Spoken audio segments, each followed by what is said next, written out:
BC రిజర్వేషన్లపై నయా drama 42% రిజర్వేషన్పై కాలయాప ధోరణి assembly ప్రత్యేక సమావేశాల్లో చట్టబద్ధత కల్పించి మద్దతివ్వాలని కేంద్రాన్ని కోరనున్న రాష్ట్ర ప్రభుత్వం.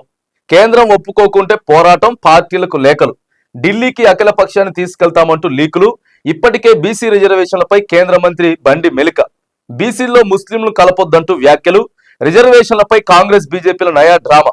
బీసీలను బురిడి కొట్టించేందుకు కొత్త ఎత్తుగడ మళ్ళొకటి తీసుకొస్తున్నారు. చూడండి, ఇక బీసీ రిజర్వేషన్లపై మళ్ళొక కొత్త డ్రామానికి తెరలేకపోతున్నట్టు ప్రభుత్వం కనపడుతున్నది. ఇక ఢిల్లీ వాళ్ళు ఒప్పుకోవట్లేదు, కేంద్రం ఒప్పుకోవట్లేదు, బీజేపీ వాళ్ళు ఒప్పుకోవట్లేదు, బీజేపీ వాళ్ళకి బీఆర్ఎస్ వాళ్ళు సహకరిస్తా ఉన్నారు.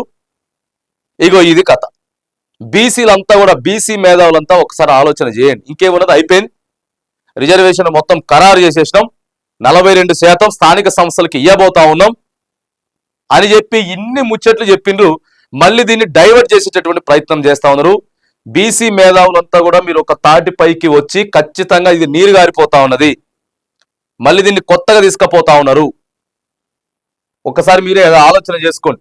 స్థానిక ఎన్నికల్లో బీసీలకు 42% రిజర్వేషన్ అనేది మరో ఎన్నికల స్టంటుగా మారే అవకాశాలు కల్పిస్తున్నాయి. ప్రత్యేక అసెంబ్లీ సమావేశాల్లో చర్చించి బీసీ రిజర్వేషన్ బిల్లుకు ఆమోద ముద్ర వేసి బంతిని కేంద్రం కోర్టులోకి వేయాలని చూస్తున్నట్లుగా తెలుస్తోంది. అంటే వీళ్ళు ఇక్కడ ఏదో ఆమోదం పెట్టి వీడికెళ్ళి ఢిల్లీకి పంపిస్తారు. ఇక అది అట్లే కాలయాపన జరుగుతూ ఉంటది, దీని మీద ఉద్యమాలు నడుస్తూ ఉంటాయి. ఈ లోపు మళ్ళీ ఎన్నికలు వస్తాయి. మళ్ళీ ఎన్నికల దాకా కాలయాపన చేసేటటువంటి ప్రయత్నం ప్రస్తుత ప్రభుత్వం చేస్తా ఉన్నది. చట్టబద్ధత కల్పిస్తామని, తమిళనాడు తరహాలో చేస్తామని రేవంత్ సర్కార్ ప్రకటిస్తున్నప్పటికీ వాస్తవ రూపం దాల్చడం కష్టమన్న సందేహాలు నెలకొన్నాయి. కేంద్ర రాష్ట్ర ప్రభుత్వాల ద్వంద్వ వైఖరితో బీసీలకు మొండి చేయి చూపడం ఖాయమనేటటువంటి విమర్శలు అయితే వినిపిస్తా ఉన్నాయి. ఇక అందరి ద్రాక్షగా మరి మారబోతా ఉన్నదా మళ్ళీ బీసీ ఉద్యమం? బీసీ రిజర్వేషన్ ఏదైతే ఉందో స్థానిక సంస్థలలో గట్టిగా మీరు కొట్లాడాలా.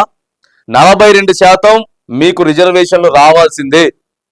ఒక్క స్థానిక సంస్థల ఎన్నికలే కాదు, స్థానిక సంస్థల ఎన్నికలు వచ్చినాయంటే జెడ్పీటీసీలు, ఎంపీటీసీల వల్ల ఏం కాదు. ఇట్లనే మళ్ళీ రాబోయేటటువంటి అసెంబ్లీ ఎన్నికల దాకా 50% పైగా ఉన్నటువంటి బీసీలకి ఖచ్చితంగా 50% చేస్తామని చెప్పింది ప్రభుత్వం. చేస్తామని చెప్పింది, చేయాల్సిందే. రాబోయేటటువంటి అసెంబ్లీ ఎన్నికలలో 119 స్థానాలలో దాదాపుగా 50-55కు పైగా బీసీలకే సీట్లు కేటాయించాలి. ఇదే ఉద్యమంగా పనిచేయాల బీసీ బిడ్డలంతా కూడా.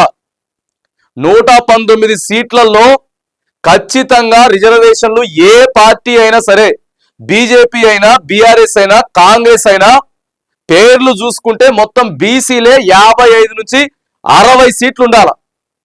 అప్పులైతేనే బీసీ రాజ్యాధికారం ఏదైతే సాధించాలనుకుంటా ఉన్నారో అది వచ్చేటటువంటి అవకాశం ఉంటది.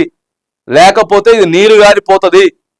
ఒక్క స్థానిక సంస్థల ఎన్నికలే కాదు, ఒక సుదీర్ఘ కాలం పాటు 2028 అసెంబ్లీ సాధారణ ఎన్నికల దాకా కూడా బీసీ ప్రజలంతా కూడా ఏకమై కొట్లాడితేనే ఇది సాధ్యమవుతుంది.